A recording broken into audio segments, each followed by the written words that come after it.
Yes, it concerns Europe.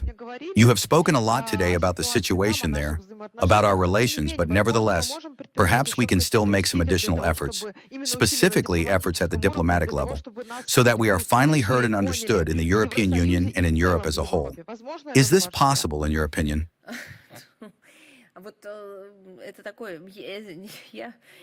I am by no means criticizing you, but this is a question from the category of, how do you make a dog stop eating its own tail? Well, how can Brussels be made to take the bananas out of its ears and start hearing us? Or perhaps not even us, but to listen to the voice of reason, to its inner voice, and most importantly, to the voice of its own people. How can this be done? Probably one should start with the issues of the lack of freedom of the mass media and the absence of freedom of speech in these countries. Because this is precisely the main reason why many people find themselves in an absolute information vacuum. Probably this is where one should begin. Under the conditions of the current deep confrontation, initiated and consistently intensified by collective Brussels, the question of Russia being heard and understood in Western Europe is by no means a technical one, but a fundamental, worldview-related one. That is why I say that one can only begin with this question. Further on, these issues will follow in a chain. To restore elementary mutual understanding, what's needed is not a correction of tactics, but a fundamental change in the very foundations of the approaches. Not our approaches, but those of the European Union. We have always been open to cooperation, to partnership, to friendship. We had only one condition. International law must be observed, and it includes everything, both laws and morality. Laws in the form of clear, not unknown rules, but norms that are fixed. If we talk about morality, it is also fixed in the international law in the form of mutual respect, a non-demeaning attitude toward one another, an understanding of what a sovereign state is, and the understanding that one must not interfere in the internal affairs of independent states. Therefore, a change in approach must happen precisely in the West, in this case, in Western Europe. Unfortunately, we do not observe this. Europe, having lost its own internal meanings, having lost its own unifying goals, found them in artificial and at times through forceful manifestations in various spheres, such as, for example, militarization and the creation of Russia's image as an external enemy. Of course, Russophobia is also being imposed forcibly. It does not come from the people of Europe. It does not come from any interests of society in these countries. It is imposed from above.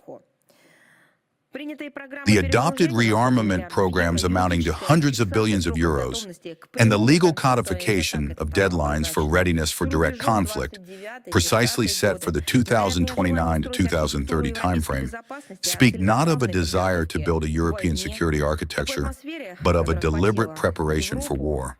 In such an atmosphere of military hysteria that has engulfed Europe, fueled by irresponsible statements from certain politicians, any rational word from Russia cannot be heard by them, not because we speak unclearly or indistinctly, but because they are in a state of an information vacuum that is filled with this very white noise. You remember how they talked about the need to employ strategic silence. Their media have a tactic of strategic silence. It is precisely this category that prevents them from hearing. And on top of that, all of this is additionally surrounded by anti-Russian, Russophobic propaganda. So yes, diplomacy is the art of negotiations. Have you ever seen negotiations that take place in silence? That do not presuppose an exchange of opinions, orally or fixed in writing? Have you ever seen such negotiations? I have not. Negotiations in diplomacy are the taking into account of mutual interests, not an instrument for presenting unilateral demands and ultimatums. How can one hear anyone, Russia or another country, and all the more understand them, under conditions of a refusal of a mutually respectful dialogue and of conversation altogether, when ambassadors of European Union countries are forbidden by their capitals to come to a meeting with the Minister of Foreign Affairs of Russia on the very issue that interests them, to which they devote, well, it seems to me, 90% of their airtime? This is absurd. This is a deliberate plugging up of all those, sound-absorbing devices. That is, they have done everything to, as it were, deafen and blind themselves. One is almost tempted to say that castrating themselves is probably not far from the truth. Therefore, the answer lies on the surface. For Russia to finally be heard and understood in Europe, the European political class needs to acquire the will and wisdom. They need to stop sliding into uncontrolled escalation and aggression.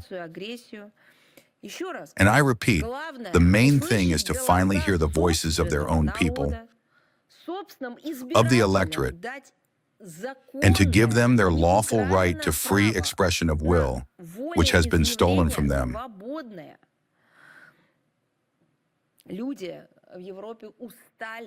People in Europe are tired of feeling as though they must pay tribute to the Kiev regime, as though they must support those drones on Bankova Street. It would be one thing if the drones were simply lying on Bankova Street, but they are bloody drones, they are bloodsuckers.